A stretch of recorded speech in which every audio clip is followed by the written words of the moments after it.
Hey folks, it's Nate. It's time I got back to the drawing board, and today I wanted to talk about something I don't hear a lot of creators talk about, and that is the audience as a source of energy.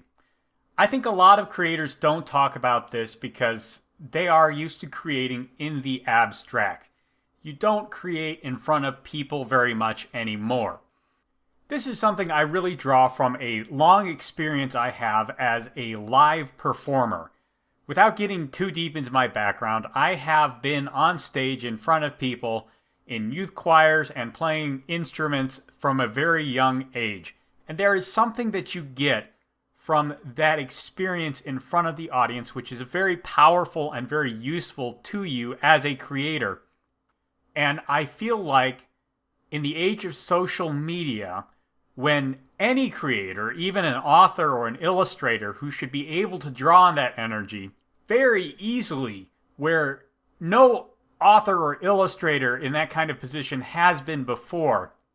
Instead, the audience has become an antagonist to the creator.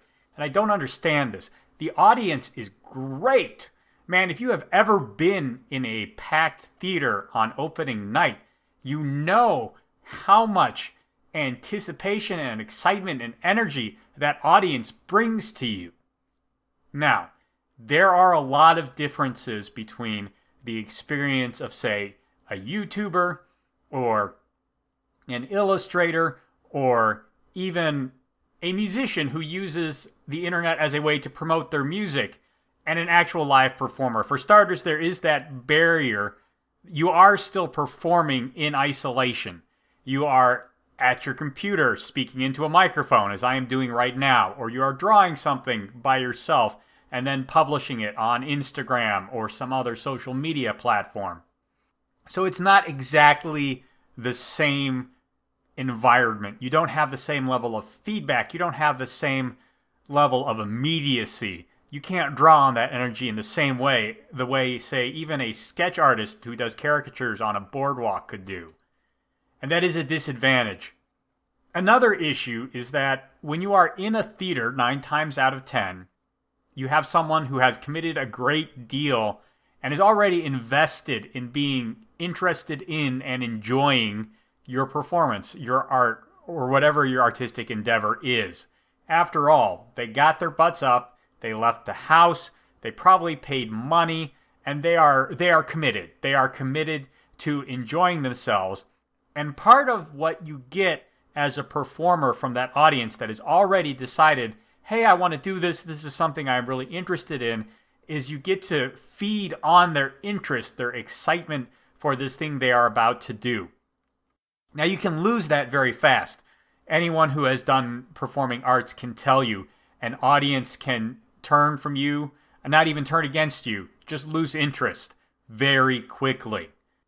The internet will not allow you to experience that kind of sudden turn on you with quite the immediacy as a live performer will get. Nevertheless, it also doesn't bring with it that same level of initial investment.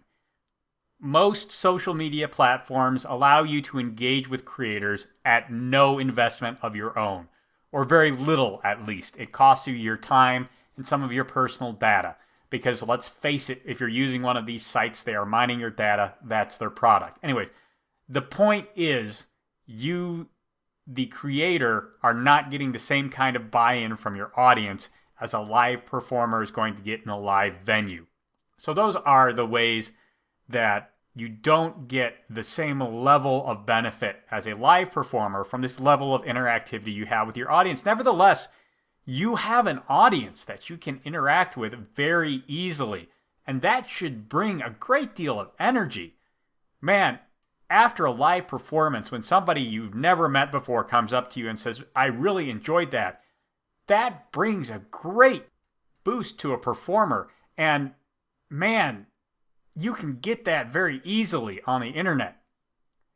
And that can be kind of dangerous. You can get addicted to those clicks, but so many people today are just apathetic. They build these audiences, and yeah, there are expectations from the audiences, and they can be rough. It is heavy to know people are coming to you to be entertained, and they have these expectations to you. But when you fulfill them and you get that great feedback, man, how can that not be something that energizes you? And I know there is negative feedback mixed in there. It's from people who generally don't have a huge investment in what you're doing. And honestly, I don't understand why creators can't just mirror that investment back. They don't have a lot of investment in what you're creating. Don't have a whole lot of investment in what they say. I know that's a mindset you have to cultivate, and it takes a great deal to maintain.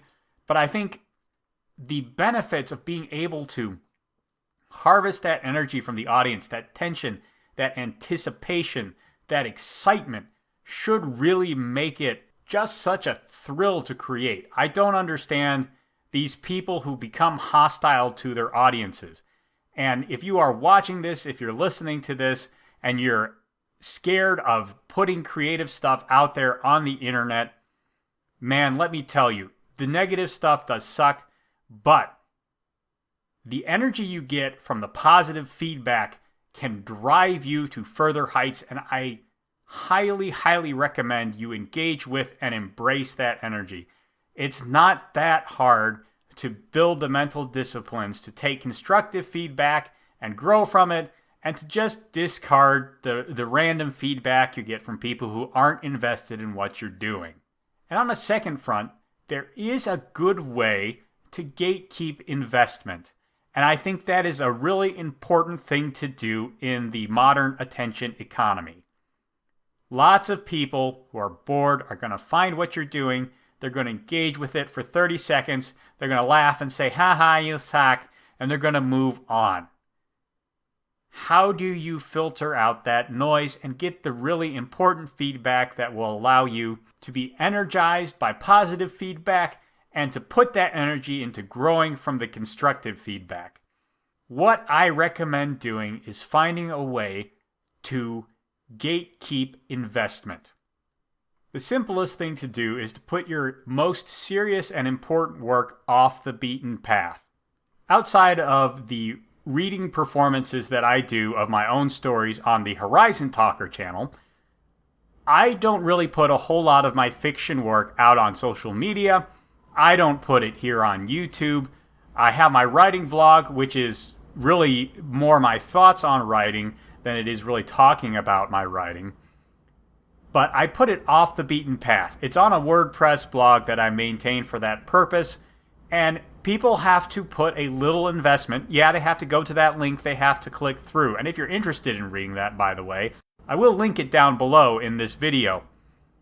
I do that so people have to put that little extra investment into going and figuring out what my fiction is all about, so that I will know they are at least interested in my fiction before they give feedback on it. Another thing that you can do, and is very popular these days, is to put your most important content behind a paywall on someplace like Substack or Patreon or Subscribestar or Locals. There's a whole bunch of them out there these days, and that's a really great way to get that kind of paying audience interest buy-in before you seriously consider feedback from people. That way, you know you are catering to the audience who really supports and engages with what you do. These are the people who are going to bring you that energy that you can feed off, that feedback you can grow from. But don't be antagonistic to your audience. Even the people who just laugh at you and then bugger off. All of these people have the potential to bring you that positive energy.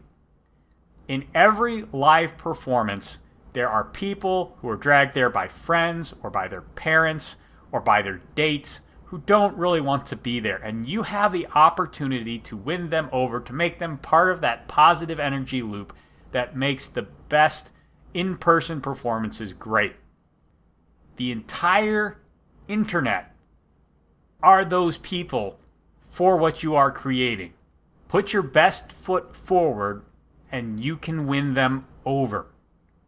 So don't sneer even at the hecklers, because these people are what are going to make you successful. A performer without an audience is just a weirdo in an empty room.